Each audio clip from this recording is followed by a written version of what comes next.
And first at 5, Detroit's 4th of July fireworks drawing very different reactions tonight. We appreciate you joining us. I'm Glenda Lewis. And I'm Simon Shaquette. Police are calling it one of the most peaceful shows in years, but some who were there describe a different scene with 180 arrests, weapons recovered, and a police shooting. Moments ago, police said that of those 180 juveniles detained, 171 were residents of the city, the rest from other areas. Police also made a dozen gun arrests and 7 other arrests. And that night turning violent early on when police shot a man during a foot chase near Campus Martius. Investigators say the man had a gun and was shot by an officer. He remains in critical condition. We do have team coverage tonight, taking an in-depth look at what's next for the parents of those children who were detained. But first, let's go to 7 News Detroit reporter Faraz Javed with fireworks celebrations ended with 180 teens detained, several firearms confiscated, and an 18-year-old shot by Detroit police right behind Cadillac Square building after a foot pursuit.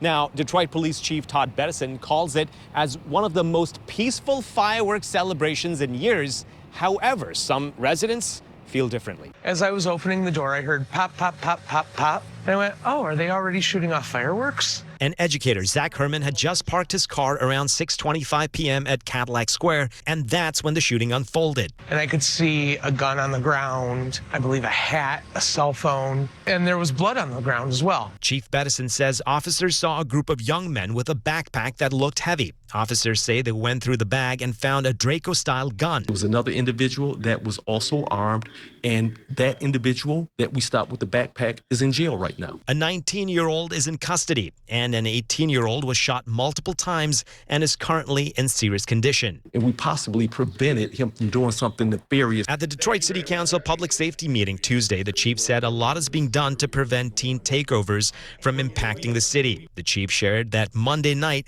180 teens were detained for breaking the curfew, and their parents were issued citations. It was a collaborative, multi-agency approach, and I thought that we did a great job. Do you think the curfew and other resources that are currently deployed to mitigate teen takeovers, are they working right now? Yeah, I think so. I think the proof is in the pudding. I mean, you haven't seen a large teen takeover in the city of Detroit in a while. In your opinion, is the curfew working? No. Jasmine Kennedy and Kiana Murray work in downtown Detroit and do believe that the curfew is needed. And overall, the Detroit Police Department has been doing a great job in working to keep downtown safe. I want to say the parents need to be more aware, because I'm probably sure they knew what the kids was doing, but probably didn't think they was going to come down and fight. A few group fights were reported across downtown. Yeah, you saw our officers break it up very quickly, too. And so you saw our officers everywhere. Individuals who are engaged in disorderly conduct, they will be addressed, they will be detained, and if you're an adult, you will be arrested. What more needs to be done? We need to hold parents